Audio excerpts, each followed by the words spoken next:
chers amis Lion, je vous souhaite la bienvenue.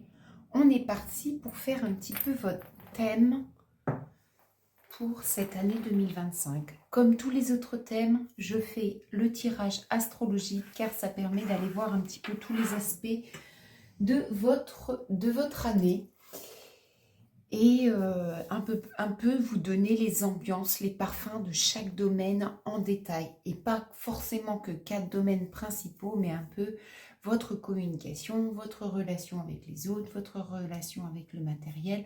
Enfin, c'est assez complet, j'aime beaucoup ce tirage. Je vous retrouve tout de suite après avoir fait le tableau et on va les tirer et interpréter en même temps avec vous. Allez, à tout de suite.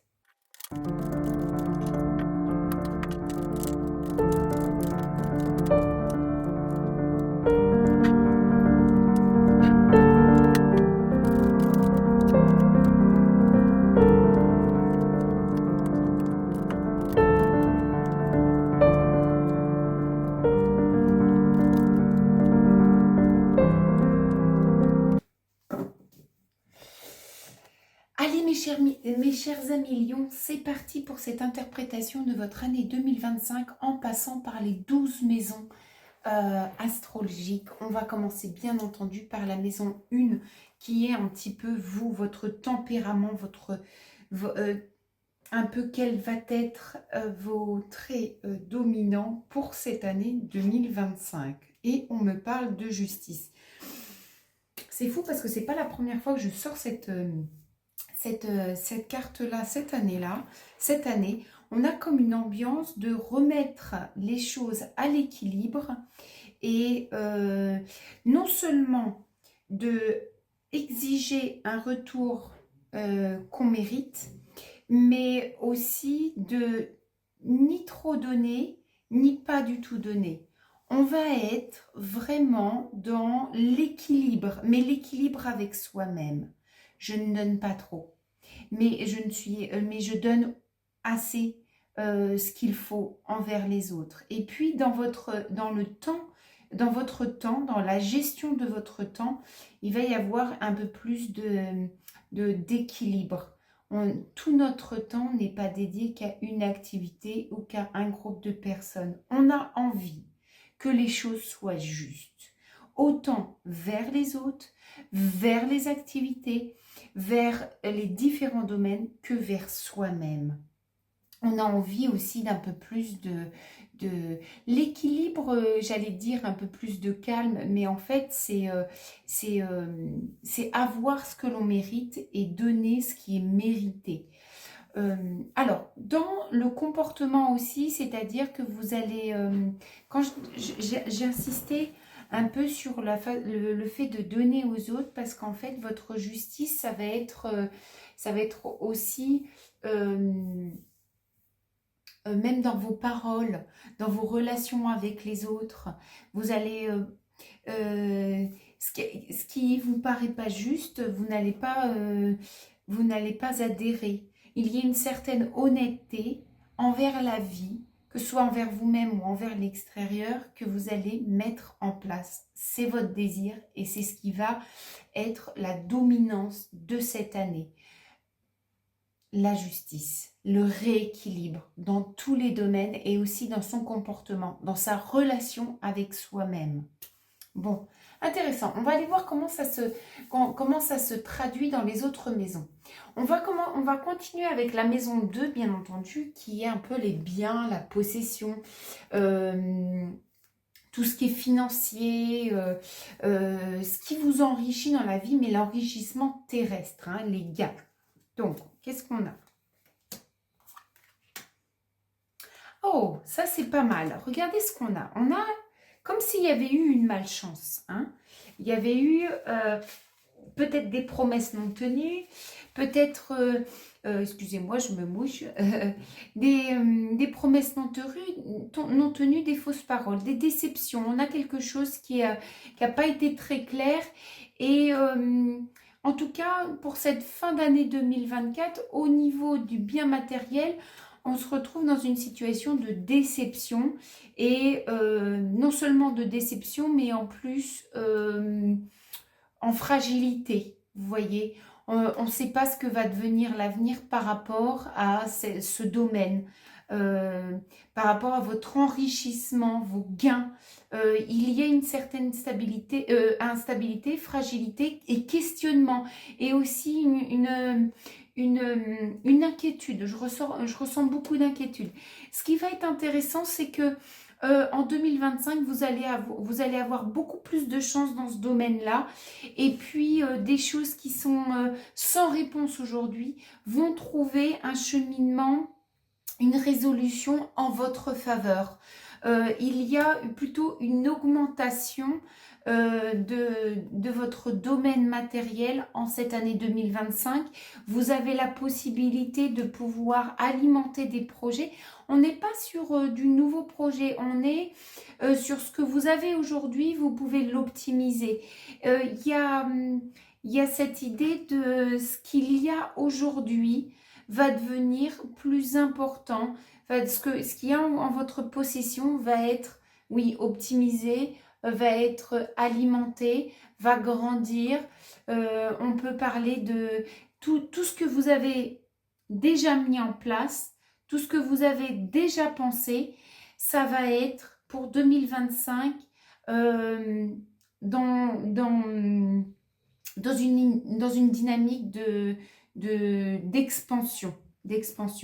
Alors, le valet de carreau me dit que, bon, bien sûr, on est dans les affaires, mais on est un petit peu dans...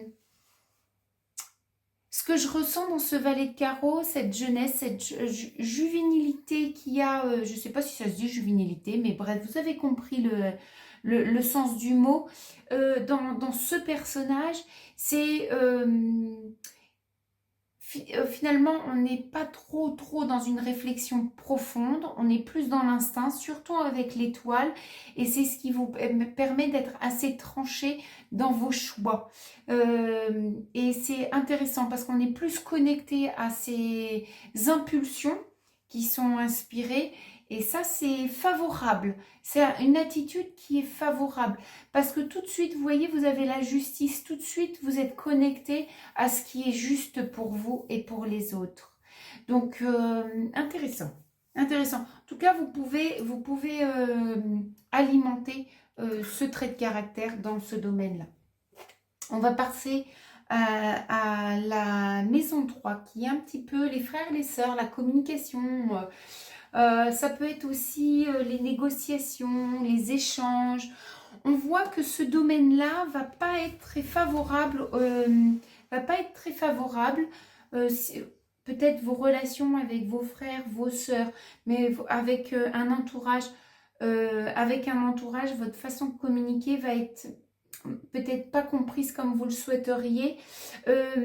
On peut être beaucoup plus amené à être victime de ses émotions, à communiquer à travers ses émotions et pas forcément la réflexion, ce qui fait que c'est ça qui pourrait vous mettre en épreuve. Nous ne sommes pas détachés, nous ne sommes pas tellement impartials.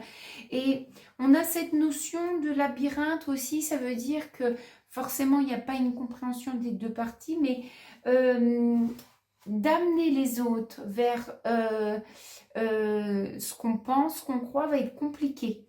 Va être compliqué si vous ne faites pas une balance émotionnelle, vous voyez. C'est comme si vous étiez enfermé. Vous ne savez pas franchement comment faire comprendre les choses. Vous, c'est évident. Il y a des choses qui sont évidentes. Vous savez où est la justesse de votre pensée, mais les autres ne sont peut-être pas au même niveau de compréhension. Et donc, ça peut vous créer des émotions comme de la colère, de l'impatience, des choses comme ça. Et ça va encore plus vous renfermer et plus vous perdre dans votre façon de vous exprimer. Et on a ce 9 de pique et vous voyez, on est vraiment dans l'émotionnel, mais un peu plus dans un émotionnel de tristesse. Moins de colère, comme je le disais tout à l'heure, mais être plus abattu, découragé, démotivé. Il y a un domaine au niveau communication qui est à travailler cette année en 2025. Il y a cette notion de baisser les bras qu'il ne faut pas, en fait. Mais vous savez que pour équilibrer ce domaine, il faut être détaché de ses émotions. C'est-à-dire que si vous êtes triste, si vous êtes en colère, si vous êtes désespéré, tout ça, vous savez que ce n'est pas le moment de communiquer. Rabaissez le taux vibratoire, rééquilibrez et partez en communication. Ouais. Il y a aussi cette notion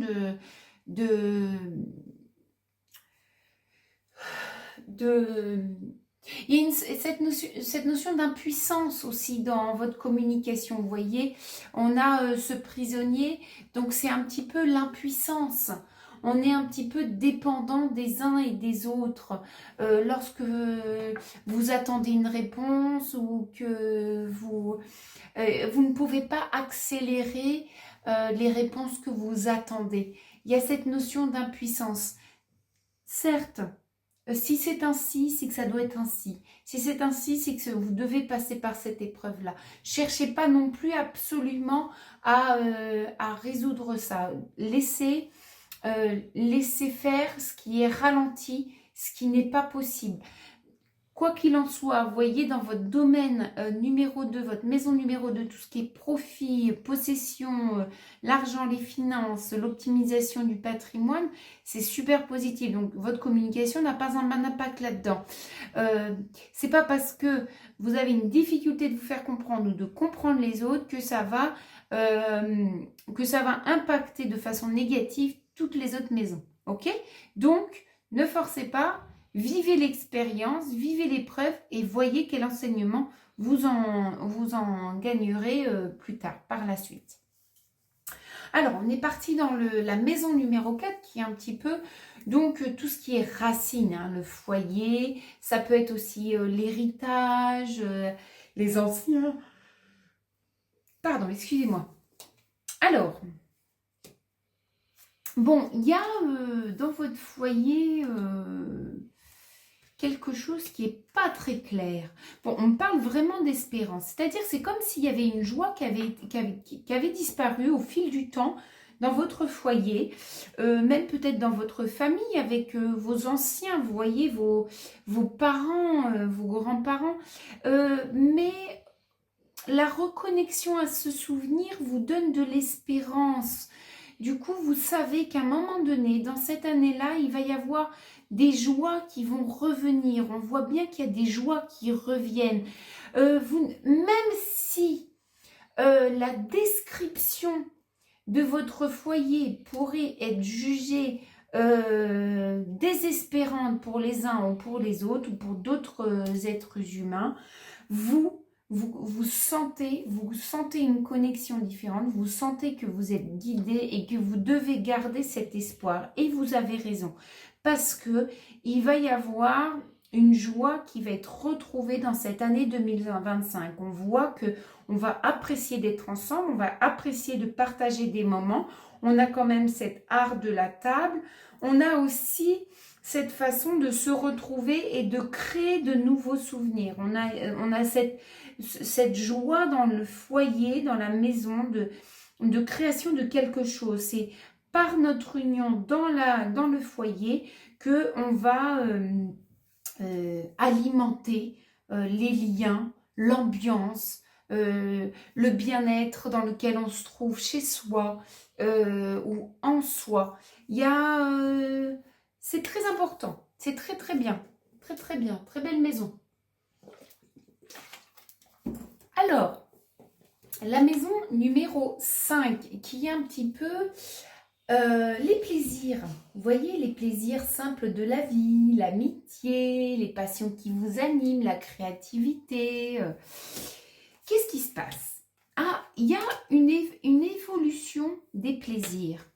On va avoir des plaisirs pas forcément terrestres, mais qui ont un but. On va se rapprocher de plaisirs, de choses qui nous animent, mais qui nous nourrit aussi. On a quelque chose qui est très sage. Ça peut être, par exemple, vous allez pratiquer de plus en plus de qigong, de yoga, de méditation, par exemple, mais ça peut être aussi des arts manuels, ça peut être de la lecture, ça peut être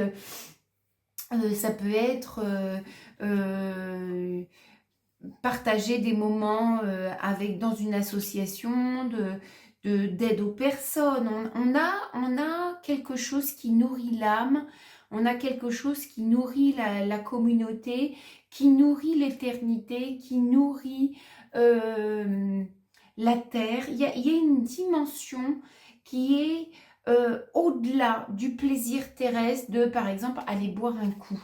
Et puis, on a le paysan, vous voyez, vous avez envie de vous faire plaisir, vous avez envie de vous abandonner à des passions qui vont nourrir quelque chose. Vous voyez, on a cette notion de semer, on a cette notion de nourrir la terre, de planter tes graines. Donc, ce qui va vous animer cette année va avoir une répercussion dans les années suivantes.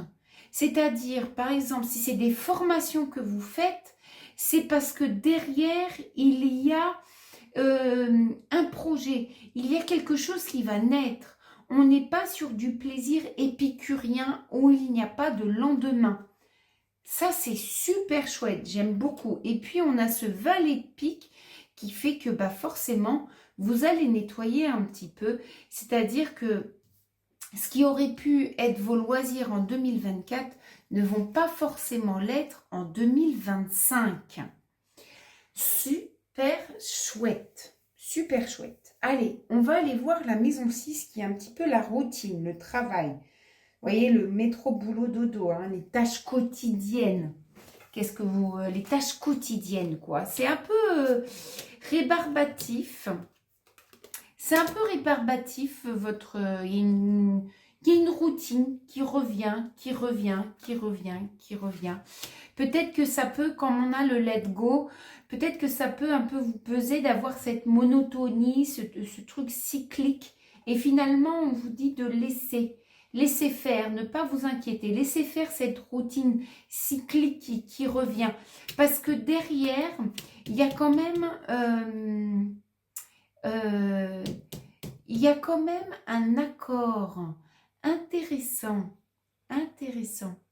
Attendez-moi, voir que j'entende ce message.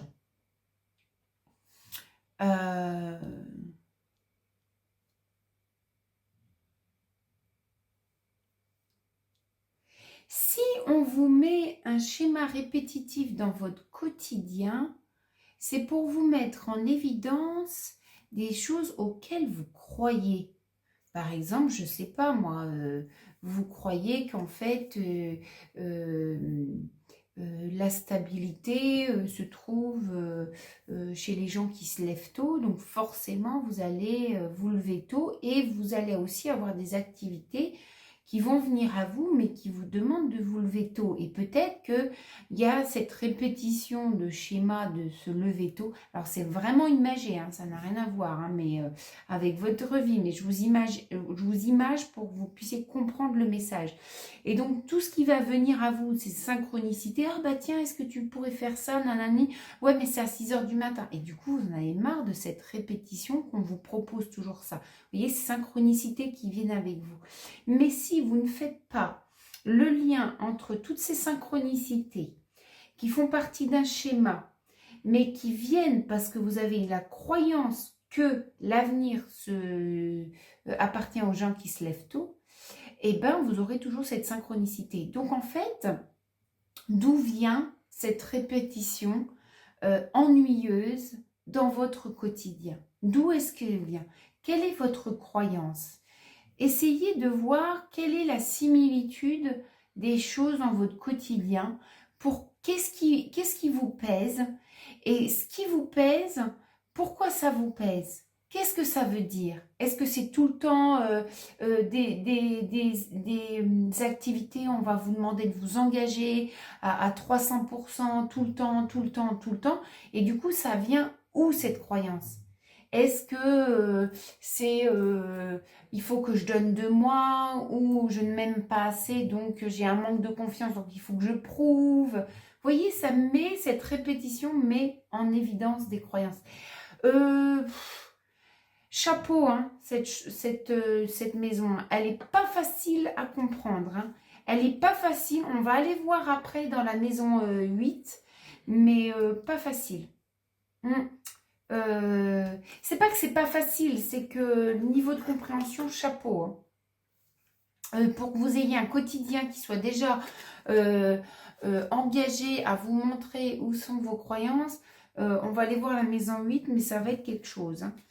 Alors, maison 7, l'autre, l'opposé, l'amour, le cœur, le relationnel, le partenaire, l'associé. Qu'est-ce qu'on a? Oh, ça c'est beau. On peut avoir une relation un petit peu cachée ou secrète, et puis où on ne se pose pas trop de questions, vous voyez. C'est comme si on s'en fout de savoir si c'est pour la vie ou pas pour la vie. On s'en fout de savoir si c'est éphémère ou pas éphémère. On essaye d'avoir un certain équilibre entre les moments à soi, les moments avec l'autre. Mais ce qui nous lie dans nos associations, dans nos partenariats, que ce soit amoureux ou très proches, c'est le niveau de confiance, le niveau de se sentir bien. Vous allez développer des relations qui vont être en rapport à « je me sens bien à côté ». Même si c'est discret, même si c'est secret, je ne me pose pas de questions, je me laisse aller, je me sens belle, même si je suis pas maquillée, si j'ai 3 kilos en trop ou en moins. Voilà, il y a cette notion de légèreté, il y a cette notion d'apprécier la vie comme elle vient, de pas trop se poser de questions. J'aime beaucoup cette maison-là. Et donc, on pourrait me parler de relations un peu plus légères. Ce qui est très bien parce qu'il y a quand même un équilibre. Hein. C'est pas légère et puis on vous laisse sur le carreau. Il y a quand même, je ressens un bel échange avec les partenaires qui sont très équitaux et qui vous apportent aussi quelque chose en plus dans votre vie. Hein. On a cette idée d'élévation et d'échange et d'équilibre. Bon, très très bien. Très belle maison numéro 7. Bon, allons voir la maison numéro 8, tout ce qui est un peu la transformation, hein, les grandes transformations. Bon, il y a la vie qui va un peu vous imposer une autre direction. Et c'est un peu imposé, hein. Wild Power, c'est une force qui est non seulement qui est brutale, qui est imposée, qui est très dynamique, mais qui va vous obliger à être un petit peu curieux. Tout ce qui est imposé ne doit pas être subi, mais doit alimenter votre curiosité de l'inconnu. Aller chercher des réponses, parce que c'est ça qui va vous permettre de trouver votre voie dans l'évolution qui vous est recommandée. Il y a la nouvelle direction, c'est aussi la remise en question de comment vous utilisez votre énergie, mais votre énergie vitale. Hein. Où est-ce que vous mettez votre dynamique, votre... voilà, vous êtes fatigué parce que vous allez donner de l'énergie à un moment donné. Et bien, c'est ça. Où est-ce que vous l'utilisez? En fait, on a aussi quelque chose qui est recentré. Vous voyez, ce taureau, lorsqu'il a un objectif, il court vers l'objectif. Alors que l'énergie, cette carte de l'énergie, ça va un petit peu dans tous les sens. Donc, un petit peu, ce qui va être imposé, c'est de se recentrer sur un objectif. Et il va falloir aller chercher, développer cette curiosité dans un objectif. Parce que même s'il vous paraît restreint cet objectif, il y a la curiosité qui va vous faire ouvrir. Hein. Par exemple, je ne sais pas moi, on va vous imposer d'être caissière par exemple, je sais pas, et ben pourtant c'est qu'un objectif, caissière, voilà, ou hôtesse de caisse comme vous voulez, on peut se dire, mais c'est vachement restreint, où est-ce que tu veux que j'alimente ma curiosité là-dedans? Et bien, ça va être avec tous les visages que vous allez voir dans la journée, ça va être avec sentir toutes les personnes que vous allez rencontrer, ça va être aussi expérimenter